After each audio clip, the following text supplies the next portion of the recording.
Dear, सच्ची खुशी कैसे पाई जाती है। खुशी के लिए आपको धन दौलत, नौकरी, शोहरत आदि की भी ज़रूरत नहीं है। फिर ज़रूरत है तो किस चीज़ की।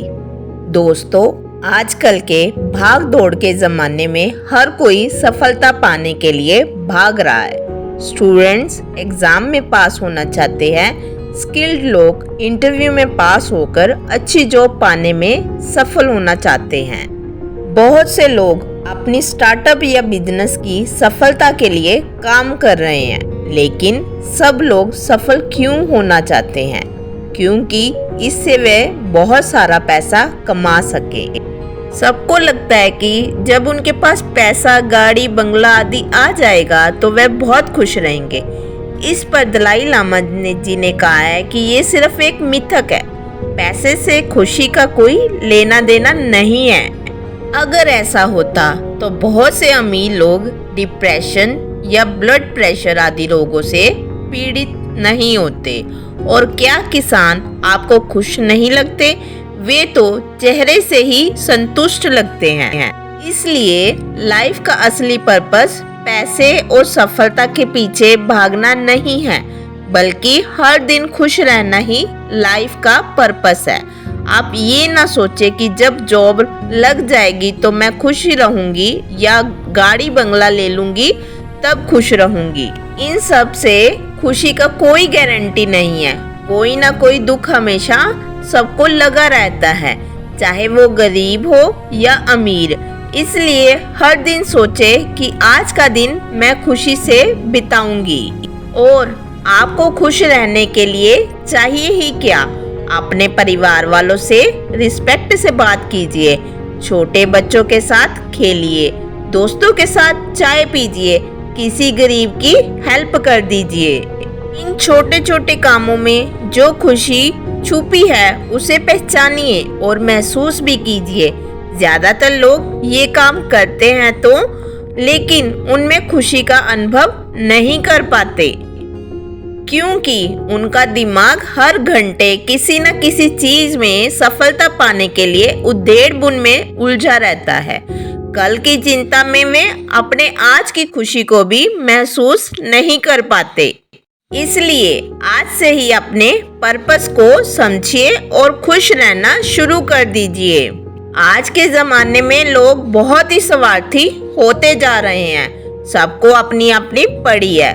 दूसरों का दुख दर्द साझा करने का किसी के पास समय भी नहीं है। कुछ लोग तो इतने नेगेटिव होते हैं कि दूसरों की प्रगति से जलते हैं और दूसरों के दुख से खुश होते हैं। लेकिन दलाई लामा कहते हैं कि ये सोच उनके दुख का कारण बनती है। अगर आप दूसरों के दुख से खुश हो रहे हैं तो आपकी अपनी आत्मा में वह गिल्ट बनकर इकट्ठा हो जाता है। साथ ही आपके व्यक्तित्व से नेगेटिव वाइब्रेशन निकलने लगती हैं। इससे पॉजिटिव चीजें और लोग आपसे दूर चले जाते हैं, जबकि नेगेटिविटी एनर्जी आपकी तरफ आने लगती है और आपकी लाइफ दुखों से भरने लगती है। इसलिए ऐसा कभी भी ना करें। इसके विपरीत जब दूसरे खुश हों तो आप भी उनकी खुशी में शामिल हो जाएं। दूसरे दुखी हों तो उन्हें सहानुभूति दें और उनकी हेल्प करें। हेल्प करने का नाटक कभी भी ना करें, बल्कि जेन्युइन तरीके से पेश आए। इससे यूनिवर्स आपकी तरफ हमेशा खुशियां ही भेजेगा। अगर आपको खुश रहना है तो दयालु बने। दूसरों पर दया और सहानुभूति दिखाने से वे हमेशा आपकी इज्जत करते हैं। चारों ओर आपके प्रति पॉजिटिव वाइब्रेशन फैलती है और यूनिवर्स इस पॉजिटिविटी को फिर से आपकी तरफ भी भेज देता है, जिससे आप हमेशा प्रसन्न रहते हैं। बहुत से लोग सोचते हैं कि दूसरों को डरा धमकाकर इज्जत करवा लेंगे, लेकिन डर से कोई भी व्यक्ति आपके सामने तो इज्जत का नाटक करेगा, परंतु अंदर ही अंदर आपको गाली दे सकता है। इसलिए हमेशा दूसरों का सम्मान करें, फिर वह व्यक्ति किसी भी धर्म, जाति, लिंग, वर्ण रंग, भाषा आदि का क्यों ना हो। कभी भी किसी का बुरा ना सोचे और ना ही अहित करें, क्योंकि आपके कर्म ही आपके भविष्य को निश्चित करते हैं। अच्छा कर्म करोगे तो अच्छा ही फल मिलेगा। बहुत से लोग सोचते हैं कि भोग वासना ही प्यार है, लेकिन ऐसा नहीं है। वास्तविक प्यार दो रूहों के बीच का कनेक्शन होता है। इस कनेक्शन को मजबूत बनाइए। इसके लिए एक दूसरे पर ट्रस्ट करें। कभी भी एक दूसरे को धोखा ना दें। एक दूसरे की कमियों के लिए उन्हें क्रिटिसाइज ना करें, बल्कि समझदारी से उनके बारे में बात करें। हमेशा अच्छी चीजों के लिए कॉम्प्लीमेंट दें। एक दूसरे की हेल्प करें। इस सब से आपके बीच का कनेक्शन बहुत ही मजबूत हो जाएगा और सच्चा प्यार मिलता रहेगा। इस सब से आपका जीवन खुशियों से भर जाएगा। डियर, आपको अच्छा होने के लिए धार्मिक होना जरूरी नहीं है। धर्म और स्पिरिचुअलिटी में अंतर होता है। धर्म तो लिखी हुई किताबों जैसे वेद पुराणों आदि पर बेस्ड होता है। उसमें तरह तरह के कर्म कांडों पर जोर दिया जाता है, लेकिन स्पिरिचुअलिटी इससे अलग है। स्पिरिचुअल होने का मतलब है आपकी आत्मा खुद को किसी डिवाइन पावर से जुड़ा महसूस करे। स्पिरिचुअल व्यक्ति हर चीज में डिविनिटी को ढूंढ लेता है और वह हमेशा दूसरों का भला चाहता है। वह लोगों के बनाए ईश्वर की अपेक्षा अपना ईश्वर खुद ढूंढता है। एक पेड़ या कोई किताब या कोई अच्छा काम भी उसके लिए ईश्वर के समान है। इसलिए आप अगर धार्मिक कर्म कांडों पर विश्वास नहीं करते तो स्पिरिचुअलिटी को अपना लीजिए। अपना ईश्वर खुद ढूंढिए। इसके लिए आपको मंदिर मस्जिद जाने की कोई भी जरूरत नहीं है, बल्कि किसी रोते हुए बच्चे को हंसा दीजिए। यही स्पिरिचुअलिटी है जो आपकी लाइफ को खुशी से भर देगी। डियर, जिंदगी में दुख दर्द आना निश्चित है। दिन के बाद रात आएगी ही। हमेशा बाहर नहीं रहेगी। कभी धूप होगी तो कभी बारिश। कुछ लोग जरा सी मुश्किल आने पर ही घबरा जाते हैं, अपना विश्वास और होप खो देते हैं। यही आपके दुख का कारण है। इसके विपरीत आपको मुश्किल वक्त में हिम्मत दिखानी होगी। गिरकर भी उठना सीखना होगा। हवा के थपेड़े सहकर ही वृक्ष को तूफान सहने की ताकत आती है। कई बार किसी चीज में फेलियर मिलने से भी हम दुखी हो जाते हैं। कुछ लोग तो डिप्रेशन में चले जाते हैं। ऐसा इसलिए होता है क्योंकि हम पास्ट में ही जीने लगते हैं। हम बंद दरवाजे की तरफ इतनी देर तक देखते रहते हैं कि खुले दरवाजे की तरफ हमारा ध्यान ही नहीं जाता। इसलिए पास्ट की चिंता छोड़िए, वह कभी वापस नहीं आएगा। इसके बदले आप खुद को बदलिए, नया गोल बनाइए और उसकी तरफ बढ़ चलिए। धीरे ही सही, लेकिन रोज कोशिश करिए। याद रखिए, मीलों के सफर की शुरुआत एक छोटे से ही कदम से होती है, इसलिए पहला कदम जरूर लें। कुछ लोग इतने नेगेटिव होते हैं कि हर बात पर उनका रिएक्शन नेगेटिव ही होता है। ऐसे किसी आदमी से अगर आपका बिजनेस शुरू करने की बात बोलेंगे तो वह छूटते ही बोलेगा, अरे बिजनेस तो डूब जाते हैं, या इसमें तो बहुत पैसा लगता है, ये हमारे वश की बात नहीं है। जबकि ये सच होता ही नहीं है। सारे बिजनेस नहीं डूबते और कुछ बिजनेस सिर्फ कुछ हजार खर्च करके भी शुरू हो जाते हैं, या क्राउड फंडिंग और वेंचर कैपिटलिस्ट भी पैसे लगा देते हैं अगर आइडिया अच्छा हो तो। लेकिन जो नेगेटिव इंसान होता है वो इन पॉजिटिव बातों को नहीं सोच पाता। इससे वह हमेशा दीनहीन और गरीब ही रहता है। इसलिए लाइफ में हमेशा पॉजिटिव एटीट्यूड पाले। अगर कोई आपसे अपने ड्रीम के बारे में डिस्कस करता है तो उनकी तारीफ करें, उन्हें मोटिवेट करें, ना कि डीमोटिवेट करने लगे। ऐसा ही इस तरह की बातें बोलने से बचे। मेरी तो किस्मत ही खराब है, मेरे साथ ही क्यों ऐसा होता है, मेरी जिंदगी खत्म है। अब कुछ भी नहीं हो सकता आदि। ऐसी नेगेटिव बातें आपके दिमाग पर बुरा असर डालती हैं और आपको सफल होने से रोकती हैं। इसके बजाय बोले, मैं फिर से कोशिश करूंगा, एक ही स्टेप लूंगा लेकिन आगे बढ़ूंगा। वक्त हमेशा एक सा नहीं रहता, ब्रह्मांड मेरे साथ है, मेरे अंदर पॉजिटिव एनर्जी है आदि। बार बार पॉजिटिव सोचने से आपका एटीट्यूड भी पॉजिटिव हो जाएगा।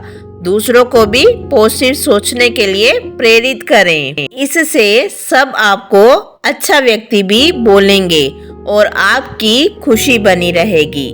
कैसी भी सिचुएशन हो, हमेशा अच्छा सोचे और होपफुल रहें। अगर बिजनेस फेल भी हो जाए तो ये सोचें कि आपने बहुत से सबक सीखे हैं। जो गलतियां इस बार की है उन्हें अगली बार नहीं दोहराएंगे। अगर बुरे समय में आप दुखी भी हो जाएंगे तो डिप्रेशन में भी जा सकते हैं। दुखी होने से किसी भी समस्या का समाधान नहीं होता, बल्कि प्रॉब्लम को शांत होकर सल्यूशन ढूंढना चाहिए। अगर कभी पैसे का लॉस हो जाए तो सोचें कि पैसा तो आता जाता रहता है। एक साधु के बारे में सोचे जिसके पास ना तो ब्रांडेड कपड़े होते हैं, ना तो घर और ना ही परिवार, लेकिन फिर भी ऐसा लगता है कि वे अपने आप में मस्त हैं। आप भी अपने अंदर ऐसा ही एटीट्यूड विकसित कीजिए। अगर किसी प्रिय की मृत्यु हो जाए तो भी घोर निराशा में ना डूब जाए जैसे लोग कुछ करते हैं, क्योंकि देखा जाए तो एक ना एक दिन सबको ही मरना है। एक दिन सब उस लोक में फिर से एक दूर से मिल जाएंगे, इसलिए दुखी किस लिए हो। अगर हर परिस्थिति में अच्छा सोचने की कला आपको आ गई तो किसी भी परिस्थिति में आप दुखी नहीं होंगे। आजकल हर व्यक्ति बहुत ही गुस्से वाला हो गया है। छोटी छोटी बातों के लिए भी लोग झगड़ा करने लगते हैं, लेकिन इससे नुकसान गुस्सा करने वाले को ही होता है। गुस्सा करने से शरीर में कोलेस्ट्रॉल आदि स्ट्रेस हार्मोन निकलते हैं, जिनसे ब्लड प्रेशर बढ़ जाता है, जो दिल और दिमाग के लिए नुकसानदायक होता है। अगर इसे कंट्रोल ना किया जाए तो हार्ट अटैक या ब्रेन स्ट्रोक हो जाएगा। दलाई लामा जी ने इसे कंट्रोल करने का तरीका बताया है। जब भी आपको गुस्सा आए तो आप पेशेंस रखें और शांत रहे। कुछ देर बाद वह व्यक्ति भी शांत हो जाएगा। इसलिए अपनी पेशेंस बढ़ाएं, किसी भी बात पर ओवर रिएक्ट ना करें। इसके साथ ही अपनी टॉलरेंस बढ़ाएं। दूसरों की कमियों पर गुस्सा ना करें, क्योंकि कमियां हर किसी में होती है, उन्हें सहन कर लेना चाहिए। कई बार स्कूल में जब बच्चा क्वेश्चन को सॉल्व नहीं कर पाता तो टीचर अपना आपा खो देते हैं और उसे पीटने भी लगते हैं। ये बर्ताव बहुत गलत है। इससे बच्चे में हीन भावना आ जाती है। बच्चा भी आपकी तरह इंसान है और उसकी भी उतनी ही इज्जत होती है। पीटने की बजाय टीचर को पेशेंस रखनी चाहिए और उसकी गलती को शांति से टॉलरेट करना चाहिए। इसके बाद उसे क्वेश्चन दोबारा से तब तक समझाना चाहिए जब तक बच्चे को ठीक तरह से समझ ना आ जाए। ऐसे टीचर्स की बच्चा सारी जिंदगी इज्जत करेगा। ऐसे ही पेरेंट्स भी कई बार बच्चों को बहुत डांटते रहते हैं और उन्हें ताने देते रहते हैं। ये भी गलत है। इससे बच्चे आगे चलकर झगड़ालू किस्म के बन जाते हैं और कोई उन्हें पसंद नहीं करता, जिससे उन्हें सफलता भी नहीं मिलती।